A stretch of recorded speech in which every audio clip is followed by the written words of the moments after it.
वालचंद नगर police station अंतर्गत दाखल 75/225 सदर अ, गुन्ह्यामध्ये 12/8/2025 रोजी कोल्हापूर परिक्षेत्राचे माननीय आय-जी सर यांनी मोक्याला मंजुरी दिली आणि त्यानंतर मोक्याचा तपास माझ्याकडे उपविभागीय पोलीस अधिकारी बारामती म्हणून वर्ग झाला. त्या अनुषंगाने आता त्या गुन्ह्याचा तपास चालू आहे, की संघटित गुन्हेगारी यांनी कशी केलेली आहे, यातून काही आर्थिक फायदा मिळवलेला आहे का? आणि कशाप्रकारे दहशत निर्माण करण्याचा प्रयत्न हे करतात. अशा प्रकारे तो गुन्हा माझ्याकडे आल्यानंतर आज आपण 7 आरोपी ताब्यात घेतलेले आहेत मुख्यातले आणि त्या आरोपींकडे चौकशी करून पी-सी-आरचा हक्क अबाधित ठेवून आपण ज्युडिशियल कस्टडीची मागणी आज करणार आहोत.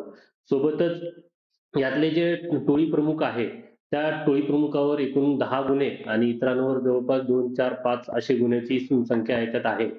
तर याप्रमाणे कायदा सुव्यवस्था राखण्यासाठी बारामतीमध्ये जे काही गुन्हेगार अशा प्रकारे गुन्हे करण्याच्या विचारात असतील, तर यातून स्पष्ट संदेश आमचा असा आहे, की यापुढेही मोक्याची कारवाई आम्ही कंटिन्यू करणार आहोत आणि कायदा सगळ्यांसाठी समान आहे, याचा संदेश समाजामध्ये पोहोचवण्यासाठी प्रयत्न करणार आहोत.